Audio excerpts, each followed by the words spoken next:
Berjumpa lagi dengan saya dalam channel Rumi Shirufia.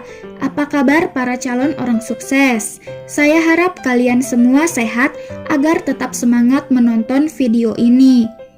Kali ini saya akan membahas alur cerita dari film Grave of the Fireflies. Film ini sebenarnya adalah anime produksi Ghibli Studio pada tahun 1988. Grave of the Fireflies berarti kuburan kunang-kunang, yang mana film ini merupakan animasi yang sangat sedih. Anime ini mengisahkan tentang kakak beradik yang merupakan korban Perang Dunia Kedua, di mana Amerika menyerang Jepang yang harus bertahan hidup di tengah sulitnya keadaan.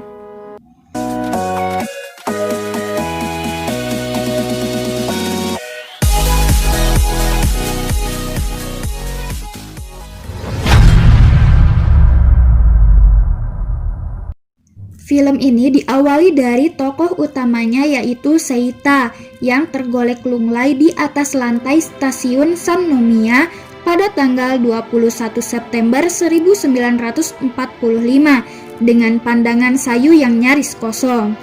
Namun tak berapa lama, Seita akhirnya mati sambil memeluk kaleng bekas permen buah. Kemudian seorang petugas kebersihan datang untuk mengevakuasi jasadnya beserta belasan tubuh gelandangan yang mengalami nasib serupa. Petugas itu menemukan kaleng permen buah yang ada di pelukan Seita, lalu membuangnya karena dianggap tidak penting. Dari kaleng yang dilempar hingga isinya berserakan itu, muncul kunang-kunang yang menjelma seorang gadis kecil yakni Setsuko, adik Seita.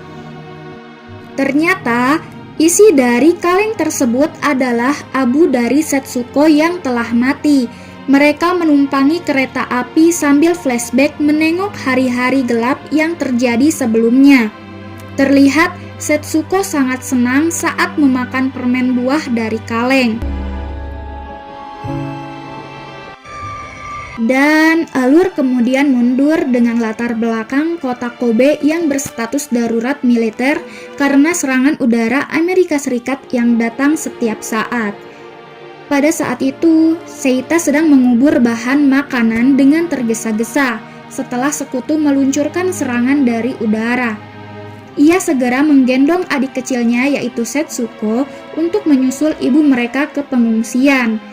Seita tak sempat membawa banyak barang karena serangan dari udara telah membakar rumah-rumah di sekitar tempat tinggalnya. Ia bersama adiknya berusaha menyelamatkan diri dari api yang mulai memporak-porandakan kota mereka.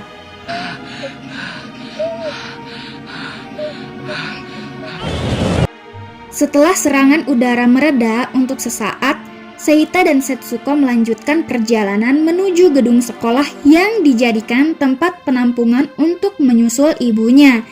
Namun sesampainya di sana, seorang bibi memberitahukan bahwa ibu mereka terkena luka bakar yang cukup parah dan harus segera dibawa ke rumah sakit. Nahas, sebelum dibawa ke rumah sakit, ibunya sudah meninggal dunia. Seita begitu hancur, tetapi ia tetap berusaha tenang dan merahasiakannya dari sang adik. Ia terus mengatakan bahwa ibunya sakit dan akan membawa Setsuko menemui ibunya saat keadaannya telah membaik. Seita membawa Setsuko ke rumah bibi mereka yang ada di desa. Kehidupan mereka di rumah bibinya berjalan baik sebelum rahasia kematian ibunya terbongkar. Bibinya mulai menunjukkan sikap tak suka pada Seita dan Setsuko. Apalagi di saat jatah makan mereka dikurangi dan Seita harus memasaknya sendiri. Padahal stok beras itu dihasilkan dari menjual kimono ibu mereka. Tak tahan dengan ucapan dan perilaku sang bibi, Seita memilih pergi dari rumah itu dengan membawa Setsuko.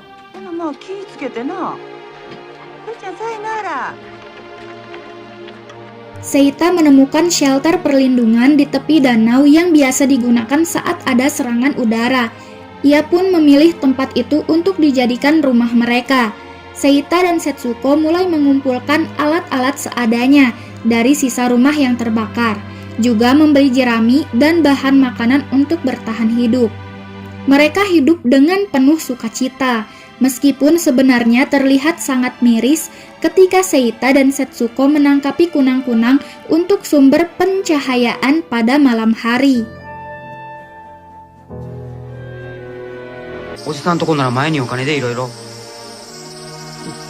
Singkat cerita, persediaan makanan semakin habis dan para petani tidak mau lagi menjual beras. Hari itu, Setsuko mengatakan bahwa ia sakit perut dan merasa aneh. Setsuko jadi sakit, tubuhnya kurus dan lemah, juga banyak ruam merah di tubuhnya. Karena kelaparan, Seita akhirnya terpaksa mencuri dari ladang petani. Namun, pada suatu hari ia ketahuan oleh pemilik ladang dan dibawa ke kantor polisi. Di sini saya sangat terenyuh ketika melihat Seita dibebaskan dan ia menangis. Lalu Setsuko menghampiri seraya berkata, "Di mana yang sakit? Mau kucarikan dokter?" Jujur, kenapa Setsuko bisa sedewasa itu?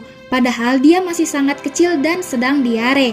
Tapi masih tahu bagaimana cara menenangkan kakaknya dengan perhatian kecil seperti itu. Saya sangat salut dengan cerita dari film ini. Kalian wajib menontonnya karena film ini bakal bikin hati kalian tersayat-sayat dan pokoknya greget. Ya udah lanjutlah. Saat Seita pulang mencari makanan, ia menemukan adiknya pingsan di tepi danau. Seita membawa adiknya ke dokter dan dikatakan bahwa adiknya terkena malnutrition atau yang bisa kita sebut dengan kekurangan gizi dan perlu makanan yang bergizi. Dan mulai saat itu Setsuko hanya terbaring lemah. Seita pergi ke bank untuk mengambil uang yang masih tersisa dari tabungan ibunya. Di tempat itu, ia mendengar bahwa Jepang telah menyerah dan kapal pasukan laut di mana ayahnya adalah salah satu tentara itu tenggelam tanpa sisa, yang artinya sang ayah juga ikut meninggal bersama pasukan lain. Ia pulang dengan keadaan terpukul sambil membawa makanan sehat yang ia beli sebelumnya untuk Setsuko.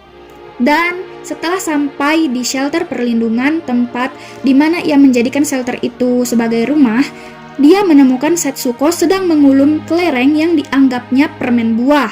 Setsuko juga mengatakan bahwa ia membuat nasi kepal untuk Seita sang kakak. Padahal pada kenyataannya itu adalah batu. Seita menyuapi semangka ke mulut adiknya itu dan mengatakan akan memasak bubur dan telur. Sementara Seita pergi untuk memasak, Setsuko terlihat memejamkan matanya. Dan ternyata Setsuko tertidur untuk selamanya. Seita mengkremasi jasad adiknya dengan penuh ketegaran, lalu menyimpan abunya ke dalam kaleng permen buah yang digemari adiknya itu. Di akhir cerita, Seita dan Setsuko terlihat duduk di sebuah bangku. Seita mengatakan, "Setsuko saatnya tidur." Gadis kecil itu kemudian merebahkan kepalanya di pangkuan Seita. Dan Setsuko menatap ke arah rumahnya yang telah menjadi kota besar dengan bangunan pencakar langit. Dan akhirnya cerita pun berakhir. Dari film ini kita dapat belajar banyak hal seperti apa arti dari melindungi, menyayangi, mendewasakan diri, dan cara bertahan hidup. Saya sendiri menangis saat menonton anime ini. Walaupun Seita dan Setsuko sudah berbentuk arwah, tapi mereka masih tetap bersama sebagai kakak dan adik. Cinta platonik antara mereka membuat para penonton termasuk saya ikut merasakan manis pahitnya perjuangan mereka kala itu. Pokoknya kalian harus nonton dari awal sampai akhir deh, karena rangkuman filmnya aja itu tuh kurang greget. Gitu pokoknya ya. Maka dari itu ya udahlah, saya pamit undur diri. Kalian jangan lupa pencet tombol like, kasih saran di kolom komentar, dan subscribe channel ini. Wassalamualaikum warahmatullahi wabarakatuh.